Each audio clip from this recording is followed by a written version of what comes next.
Olá, boa noite, seja muito bem-vindo. Hoje, aqui entre nós, Ricardo Sete, colunista de Veja. E, claro, a gente fala do dia a dia do processo eleitoral. Todos os dias você tem análise aqui com os nossos colunistas.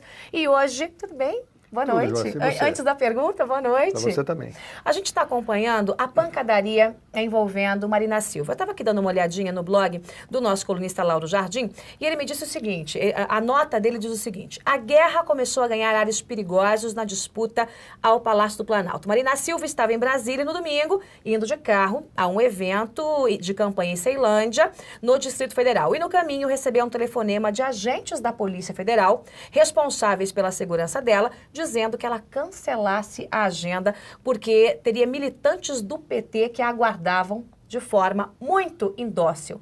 A que ponto chegamos, Ricardo Sete? Pois é, a gente tem a impressão sempre de que há um núcleo do PT disposto a qualquer coisa para ganhar a eleição, para continuar no poder. E isso inclui essa campanha de falsas acusações à candidata Marina Silva, como já tinha acontecido com o Aécio Neves também,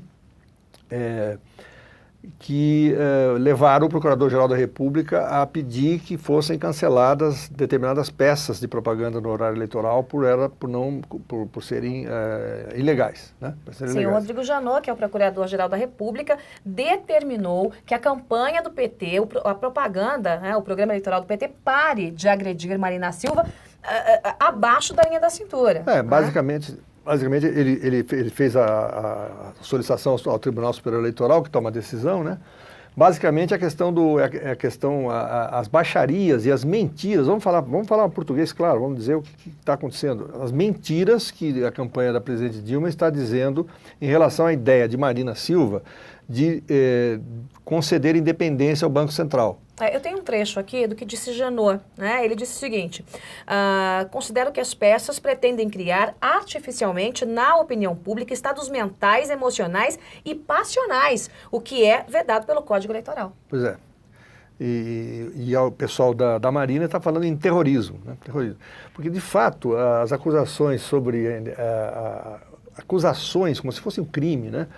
De que a independência do Banco Central causaria fome para os brasileiros, miséria, que tudo estaria entregue na mão dos banqueiros. Isso é uma mentira descarada, uma deslavada mentira. Né?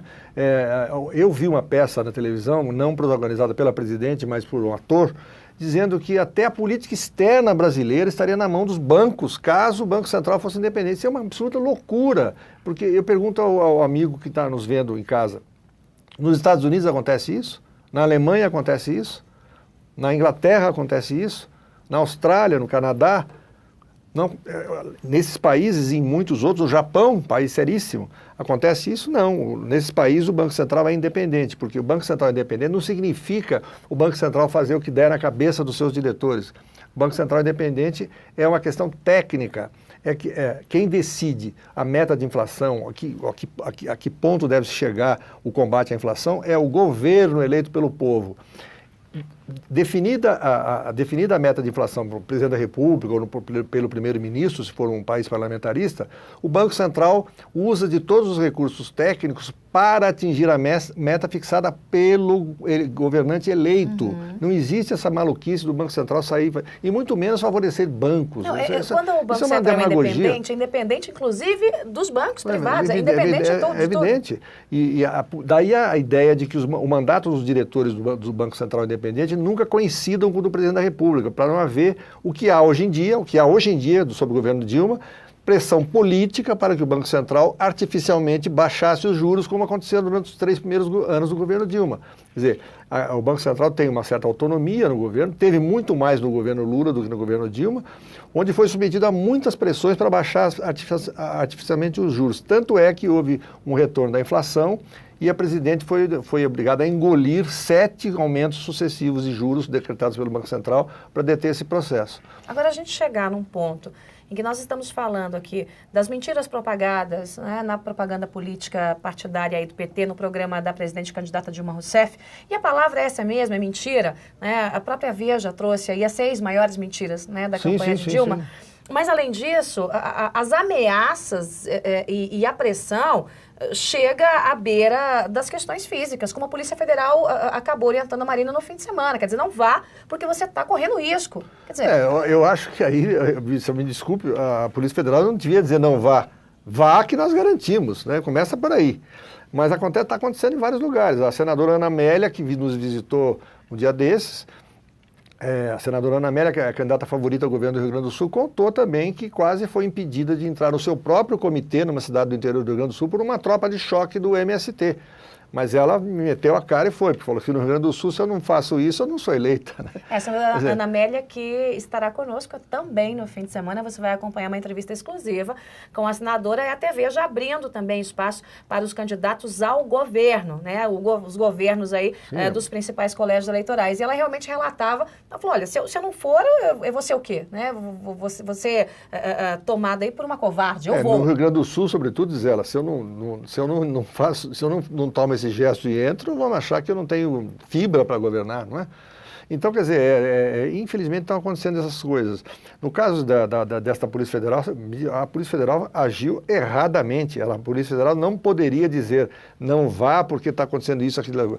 Vá que nós estaremos lá para garantir. Para que é isso? Para que serve a Polícia Federal em época eleitoral? Ela protege a vida e a integridade física dos candidatos e assegura a participação deles no processo eleitoral.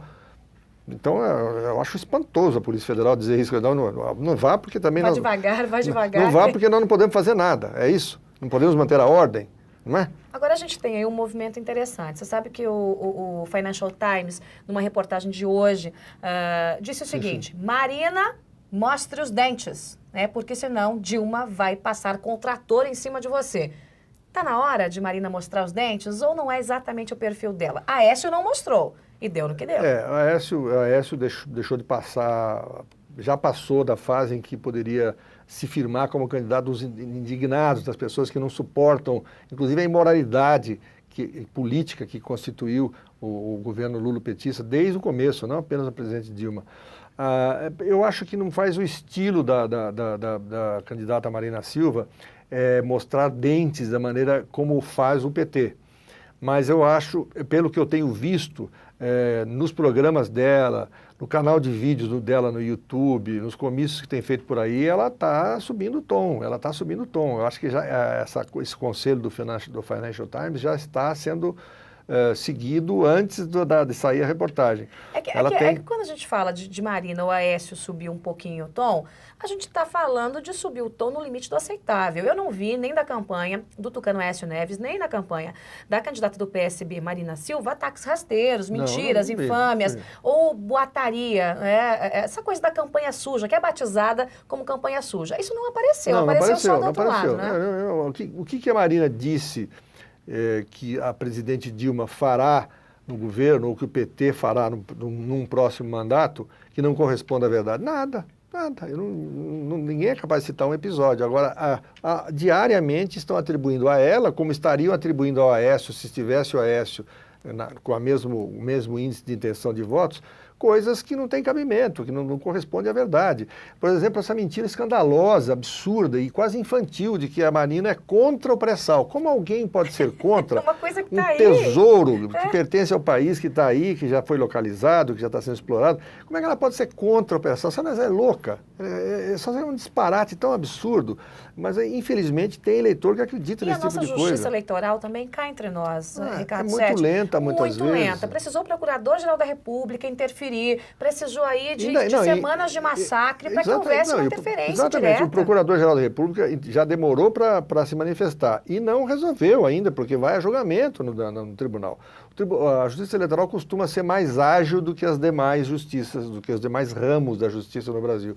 Mas ela frequentemente deixa a desejar. Não pode deixar de escambar. E é lamentável, né, Jorge? Quer dizer, a gente está fazendo esse tipo de comentário aqui, nós dois, não é de um candidato nanico, de um candidato maluco, de um candidato black bloc. A gente está falando da candidata que está no Palácio do Planalto. E que já disse que faz o diabo para ganhar a eleição, sim. Com todas as letras. Exatamente. Aliás, é uma coisa que a gente precisa comentar um pouco mais também, eu lembrei, não está no nosso a nossa pauta imediata, mas a presidente Dilma tem usado o seu tempo como presidente para gravar os seus programas no horário eleitoral. Ela arranja visitas, supostamente visitas de inspeção a obras e tal, e no horário de expediente, visivelmente visivelmente no horário de expediente, grava programas para o horário eleitoral. Ela aparece com operários, com trabalhadores, com gente de ferrovias, disso, daquilo, num horário em que ela estava trabalhando. Quer dizer, isso aí também a Justiça Eleitoral deveria ficar atenta. Os partidos... Cadê a oposição? E cadê a oposição? Novo? Cadê a oposição? É uma coisa impressionante. A gente fica repetindo, parece eco, né, do que Sim, a gente já disse, mas cadê a oposição em meio à disputa pela presidência da República? Sim, tinha que... Tirou férias e não volta nunca mais? A oposição tinha que ter um número de deputados, senadores e políticos muito atentos a tudo isso, para em cada momento ir lá e reivindicar na Justiça Eleitoral uma atitude, cutucar o Ministério Público Eleitoral. Quer dizer, se nós estamos notando isso, por que eles não estão notando? O uso da coisa pública ou do tempo da presidente para fazer campanha, isso é crime eleitoral, não pode. Sim. Eu sempre gosto de lembrar os bons exemplos. Eu tenho uma frase minha que bom exemplo no Brasil não pega, né? Realmente não pega. Mas o governador Mário Covas, quando foi candidato à reeleição, ele era contrário à reeleição. O princípio da reeleição se manifestou contra na época da votação, ficou mal-humorado, não gostou. Mas, evidentemente, na hora de se renovar, na hora de se decidir sobre as candidaturas ao governo de São Paulo, ele não podia recusar o fato de que ele era o único candidato, o candidato mais poderoso e mais importante para manter o governo de São Paulo com o PSDB e aliança com o então PFL. O que ele fez? Ele pediu licença do governo durante 4 meses e meio para fazer campanha sem nenhuma implicação com a máquina pública, sem ser acusado de no horário de trabalho, estar fazendo política partidária. Então, o atual governador Geraldo Alckmin, que era o vice, assumiu e ele fez campanha como um candidato normal, com os recursos do partido e da campanha, etc. O governador Tarso Genro, do PT, do Rio Grande do Sul, está pedindo licença, mas não por essas belas razões, não, porque ele está desesperado. Está desesperado com o crescimento, com o forte índice de intenção de votos da senadora Ana Amélia, e vai deixar o governo para ele poder andar pelo Estado, percorrer, tentar levantar as bases do PT, onde ele, aliás, é bastante antipatizado, né, Joyce? É verdade, é verdade. Agora, fazendo justiça aqui, também há exemplos do PSDB. O governador Beto Richa deve, na última semana, também pendurar as chuteiras para fazer campanha. Isso é uma novidade para mim, não sabia. Também está...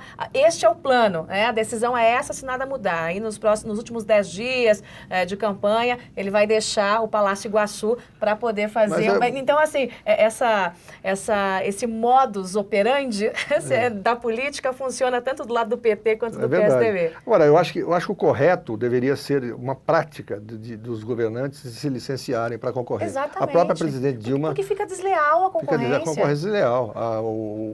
O atrativo que o governante tem sobre a mídia já confere ao governante uma exposição que os outros não têm. Quer dizer, o correto seria a presidente se licenciar, estou falando no mundo do ideal, né, no mundo da Alice do País das Maravilhas.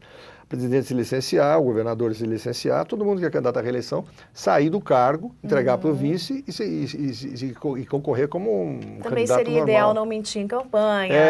Não ameaçar. Não destruir reputações. Eu quero uma passagem para esse mundo de Alice aí. É verdade, aí. É Suécia, né? Por favor. Agora, é interessante aqui que o Geraldo Samor, que é nosso colunista também de Veja Mercados, publicou um post, ele falou comigo mais cedo sobre isso, mas também publicou um post lá na coluna dele, sobre um tracking, uma pesquisa interna lá, que é feita sobre a corrida eleitoral, que mostra o seguinte, olha, tem boatos de que Marina cresceu e Dilma caiu, 4 pontinhos. Marina cresceu 4 pontinhos aí, num eventual segundo turno.